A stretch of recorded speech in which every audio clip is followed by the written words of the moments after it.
The St. Louis Cardinals take down another ace on Monday. What's the most impressive part about it? We're going to discuss it today on Locked On Cardinals.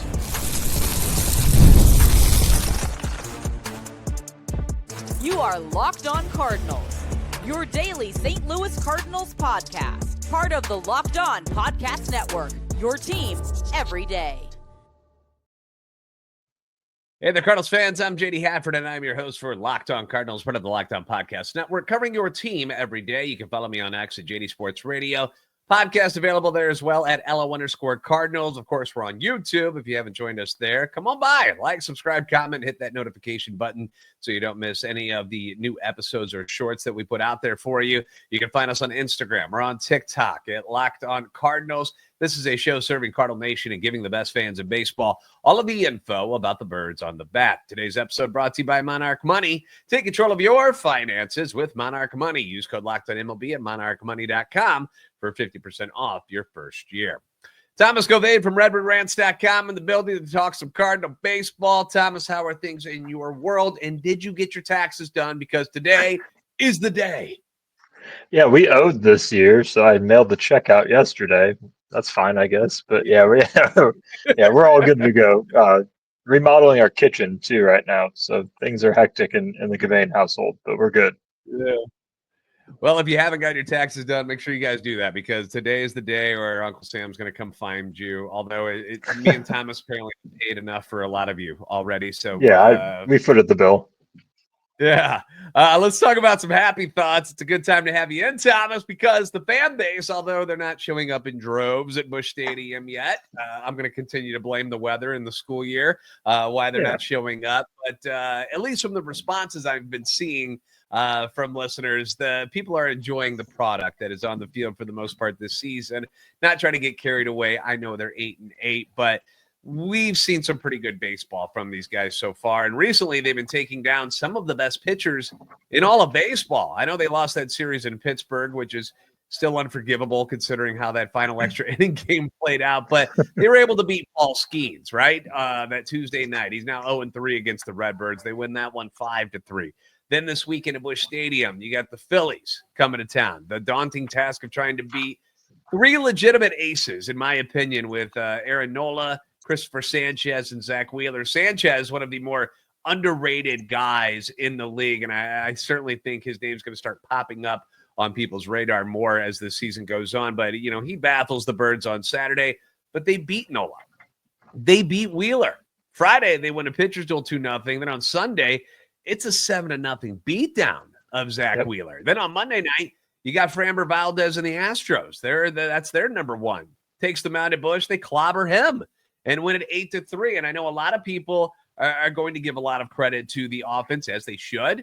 But I'd like to start with the pitching performances against these guys first, because the Cardinals starting pitchers are out pitching these aces early on. And 2 of the 4 wins have been with their Cardinals number one and Sonny Gray on the hill, who improved to 3-0 on Monday night. How impressed have you been with what Sonny Gray has been able to do over his last couple of outings? Yeah, it's been great. He seemed to dial it up to another level. He only had 4 strikeouts yesterday, but he had complete control of that game. Nobody was getting the ball in dangerous spots. It was Sonny had his way with them. There was one Cardinals Gifts posted a clip of him winking at one point while he was adjusting his pants again. It's just classic Sonny. I mean, it's who we expected when we signed him last offseason to lead this rotation, to be the head of the starters. Yeah, and that was the thing, is like, you know, the strikeout numbers are there for Sonny. They are. The home run ball is still a thing, although it hasn't been since he gave up the 1 home run in Pittsburgh. Grand Slam, yeah. O'Hoppe, he's been really, really good. He's not putting guys on, which is great. And only 3 walks so far this year compared to 23 strikeouts. The whip is at 0.78. You love that. Hitters are batting just 188 against him. He's giving you everything that you could ask for from a number one so far this season. Now, the next guy who has pitched better than he's getting credit for and is way under the radar is Andre Pallante. 2-0 on the year now. The ERA down to 2.20. Your thoughts on Andre's first 3 starts and what he's doing to get these kind of results so far this year. Yeah, he's getting the ground balls. That's what we expect out of Andre Pallante. He's using his death ball. It's the curveball that he has. He's using that really well, placing it at the bottom of the zone, getting hitters to roll over on top of it. And he's taking advantage of his defense. You've got Jordan Walker in the outfield who's getting some fly balls. The infield is stout as ever. Wins out now, but Brendan Donovan held his own yesterday to that throw to third base. That throw, yeah, right. So Pallante is taking advantage of this defense, and he's keeping the ball on the ground. Our starting pitchers might have the most wins in baseball right now. I haven't checked that. Someone else will have to, but I mean, Pallante's 2-0, Sonny Gray's 3-0. Like, I guess we only have 3 wins as a team, so that's going to hurt us. But pitcher wins are doing well. If this were a team of the early 2000s, we would be the hottest on the streets right now. Yeah, you'd be really excited about everything you're seeing. Let me double check this for you right now. The Cardinals, 7 wins so far from their starters, which third in the league. Cubs, Padres, Reds, Mets. Cubs have played 2-3 games more than us. Yeah, and then a few teams like Detroit, the Mets. Some of the best teams in baseball with their starters and stuff, and we're paying a hell of a lot more money for the guys that they have going out there each and every day. I want to come to Matthew Liberatore now, though, because he makes this jump back into the rotation. First start against the Angels, it was decent, right? We were like, okay, he's going to get used to this. Had the early struggles against the Pirates before he settles down, and then he looks great over the final, 4 1/3 innings in Pittsburgh. And then you get 6 shutout innings to beat Zach Wheeler, who some will argue is the best right-handed pitcher in baseball. Like, there are people who will say that. Dare I say, Thomas Gauvain, did the Cardinals make the right decision by moving him to the rotation? Holy cow. Yeah. Let's see. Okay, so the last time we talked, he had just come off a tough start, and it was the right-handed batters that got to him. But then he goes out against the Phillies and he just deals that slider he had, back foot against the righties and away against the lefties. That looked nice. I don't remember who it was. Someone talked about him working with Wainwright a few years ago in Wainwright's last season, and we might be seeing a young left-handed Adam Wainwright in development here. I'm not saying he's going to go out and win playoff games and be great Cardinal, but he's showing signs of some strengths. I loved him in the bullpen last year. Off season, I was pushing for him to be in the bullpen, but if he can keep doing this kind of production, putting up these numbers, let him be in the rotation. Go for it.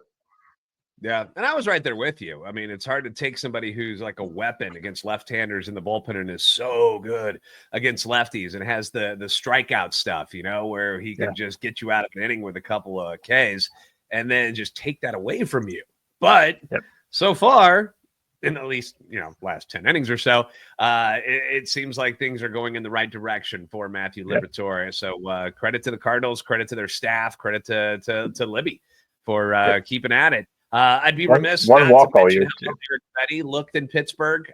6 no-hit innings in that extra inning loss. Had that fugly first inning in Boston where he gave up the 5 runs and the 2 jacks, and he was just all over the place, looked rattled.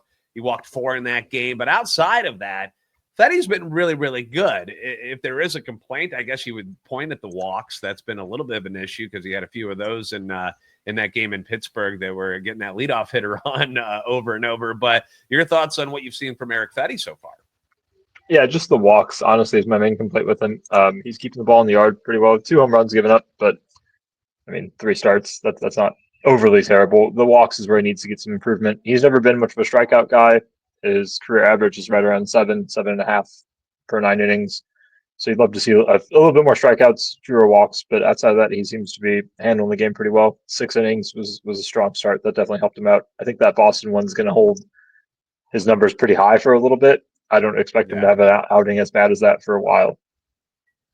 Yeah, it's cutter, sweeper, and if your defense is playing as well as the Cardinals' defense has been, that's where guys like him, and I know Miles Michaelis, but like when guys are putting the ball in play, but you're getting the defense behind you, it makes their jobs a whole lot easier. So impressive stuff. But the Cardinals, they can't win unless they score runs against these ace pitchers, and the offense has been extremely impressive so far. So we're going to give you our thoughts on how these guys are getting it done this year. That's coming up next on Locked On Cardinals.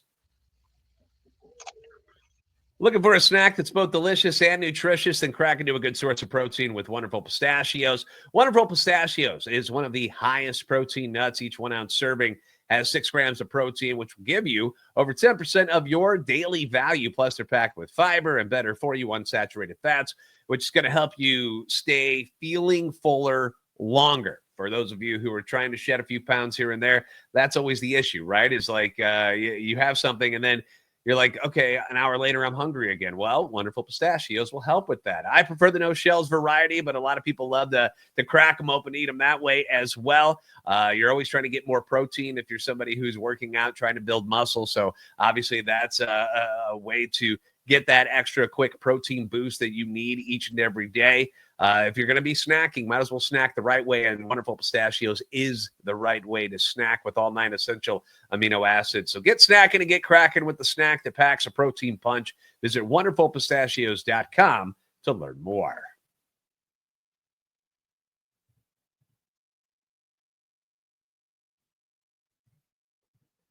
Thanks again for making Locked On Cardinals your first listen every day. Leave your comments on YouTube as well as on X anytime you want. Your feedback is always welcome and encouraged. Tom Goscovane from RedwoodRants.com here with us again today, which he does almost every single week. Anytime he can carve out a little time for us, he joins us. So make sure you guys are checking out his work at the website. Give him a follow on X at Thomas Goscovane.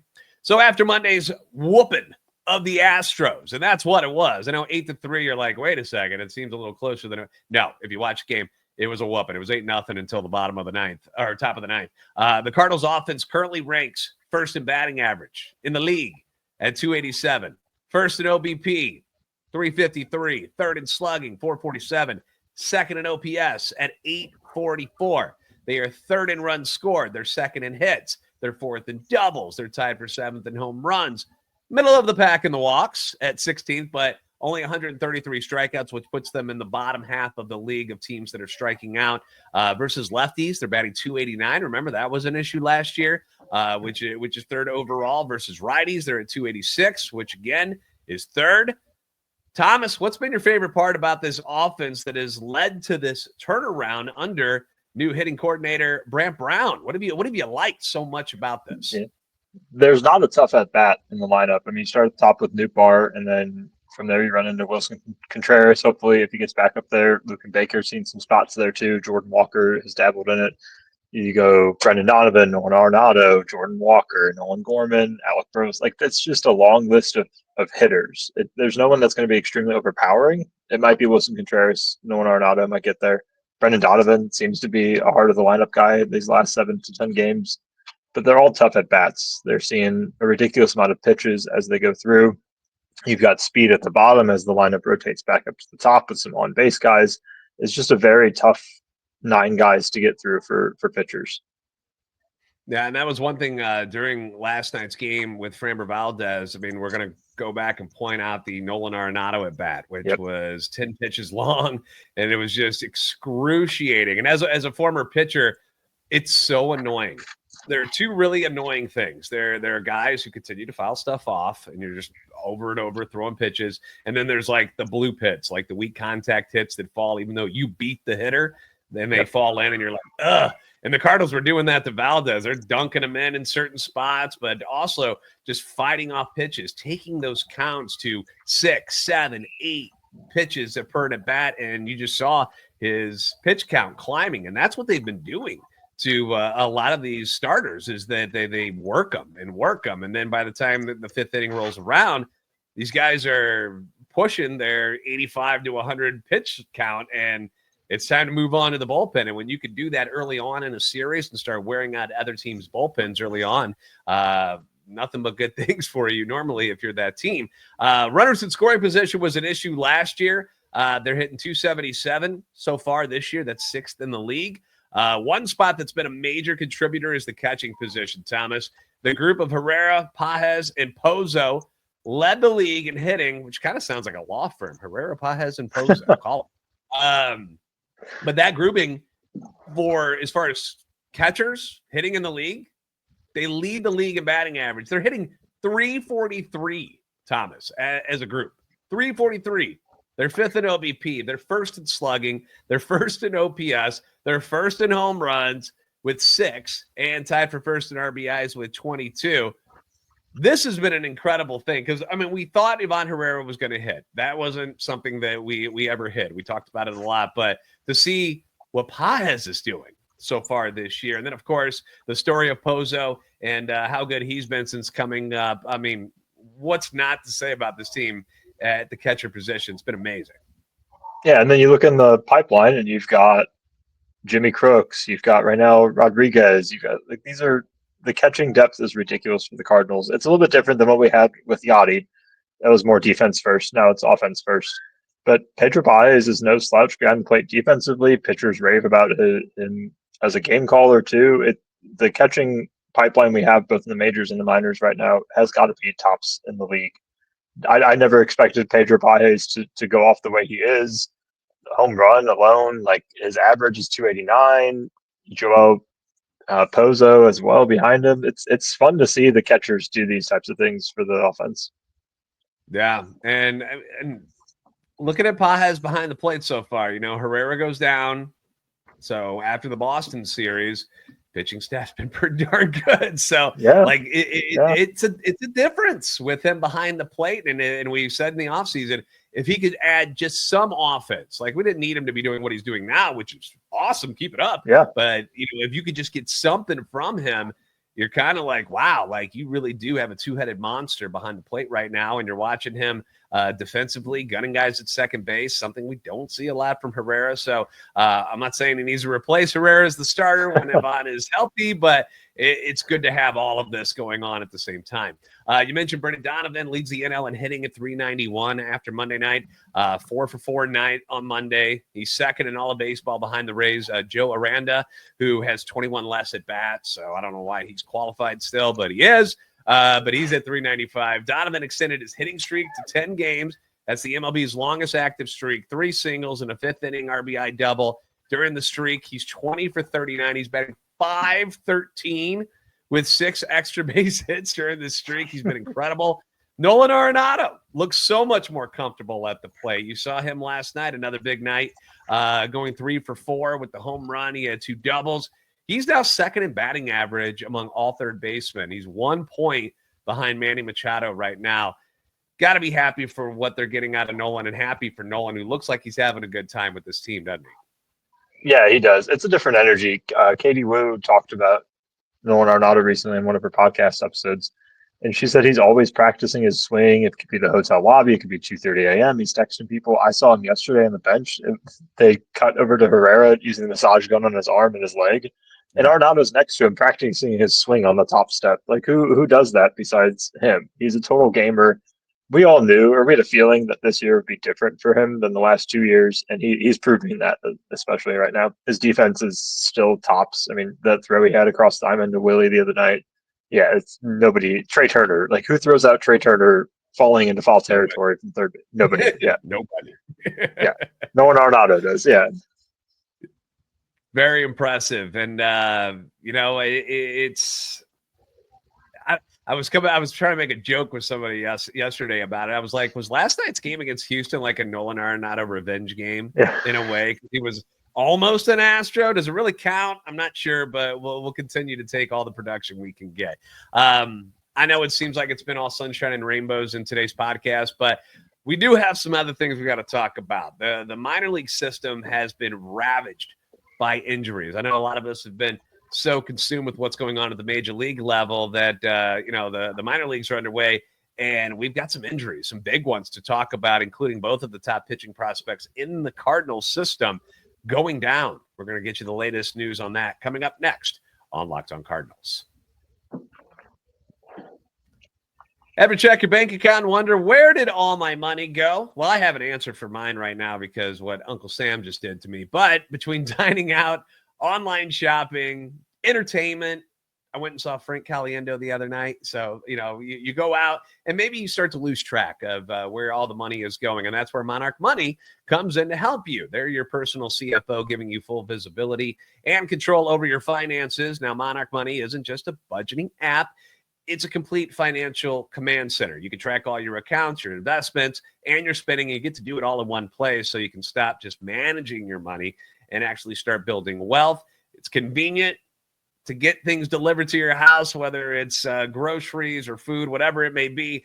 But sometimes that stuff can add up and you don't realize it. Now you can budget smarter and save more. And instead of juggling multiple apps, you just get Monarch Money to check your finances, track your spending, and even plan long-term. And if you're married, it makes managing money with your spouse even that much more smoother. Take control of your finances with Monarch Money. Use code LOCKEDONMLB at monarchmoney.com for 50% off your first year. That's monarchmoney.com, code LOCKEDONMLB for half off your first year.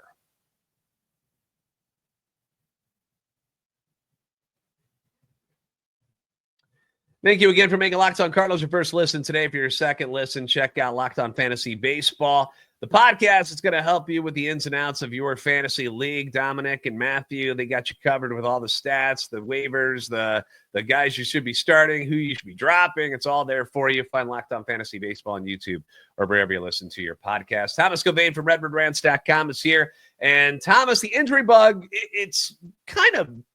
it's nibbled at the Major League roster a little bit. Ivan Herrera, Mason Wynn with the back spasms. Gorman just came back from his hammy issue. But the minor leagues have had some big names hit the injured list, including their top pitching prospect, Quinn Mathews. Scary stuff here. What can you tell us about Quinn Mathews and the injuries that are going on in the minor leagues right now? Yeah, 2 days ago, 3 days ago, I think 2 or 3 days ago, he had an outing. His velocity was 2 or 3 ticks down. His movement on his pitches wasn't as sharp. So it felt like an IL stint was imminent when you see those figures for a pitcher. Yesterday, he went to the IL. It's it's left shoulder soreness, not his elbow, which is a little bit more reassuring. There haven't been any other updates on a timetable. They were waiting to see how he recovers from some rest the last couple of days to see. Maybe get some imaging done as well, but there's no timetable on his return. He's one of 2 other top 4 pitchers in the system who are hurt too, though. Tink Hence has been out for a little bit, and Cooper Jerpy as well. So the minor league pitching staff has been ravaged quite a bit to start the year.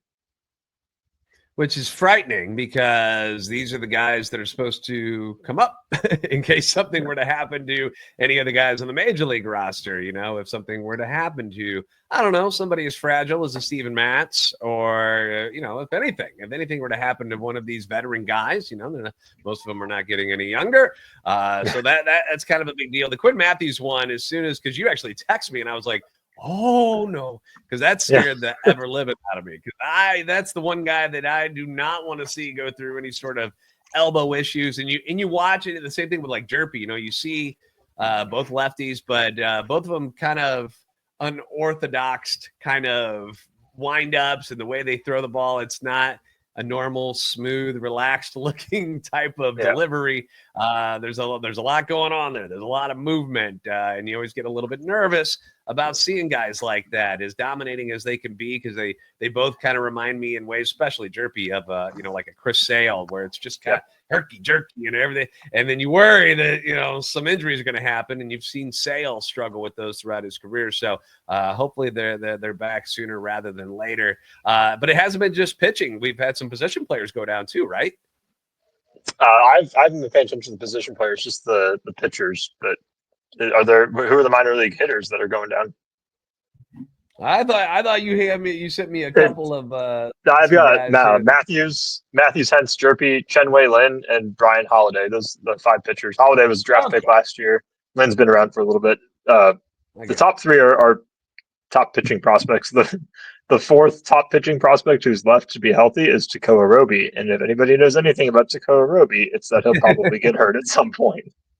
Yeah. He was a guy that shined so much in spring training. And then, that's been his whole MO for his entire career, has been the fact that staying healthy has been a little bit of an issue. Tonight's game at Busch Stadium, you got Hunter Brown, who's been very, very impressive since he came up last year. He was one of those guys that, if you were lucky enough to grab on the fantasy wire last year, was nice to have. He's been really good so far this year. Erick Fedde will be back on the mound for the Redbirds as they try to go for the series victory tonight at Busch. What do you foresee happening? What's your magic 8 ball telling you there, Thomas? Let's get Lars Nootbaar back on track. After his hot start, he's kind of fallen off a little bit. Righty pitcher on the mound. Go ahead and get some action out there, Lars. Hit a home run. Why not? Yeah, and I hope they get Nolan Gorman back in the lineup. I was a little surprised that he was in last night, considering it was a lefty that was starting. I thought that would have been a nice spot for Sajacy, but obviously they want to get him at bats. Like, they want him as a guy that they can trust to hit against righties and lefties. They don't want him to just be somebody who can only face right-handers. So I kind of got it. And, he had a couple of tough at-bats early on in the game on Monday night, but was able to get a sac fly, which just showed you the power that he possesses, where it almost carried out the center field last night. So hopefully we'll see Gorman back in the lineup tonight as well. Once again, thank you guys for making Locked On Cardinals your first listen every day. If you haven't already, give us a follow on X at @LO_Cardinals and at JD Sports Radio. We're on TikTok and Instagram at Locked On Cardinals as well. Like, subscribe on YouTube, help our channel and our love for the Cardinals grow. And of course, you got to go check out Thomas Govain at redbirdrants.com. Anything new that you're working on for this week, buddy? I had one go out yesterday about the Cardinals against the top pitchers from last year. A little bit more detail about that. And then I'm talking about Cardinals who could become first-time All-Stars this year. There's 4 of them. Look at all this positivity going on. Love it. Yeah, why not? Why not? Love it so far. All right. You guys are the best fans in baseball for a reason, and we will see you next time on Locked On Cardinals. Thanks, Thomas. Thank you.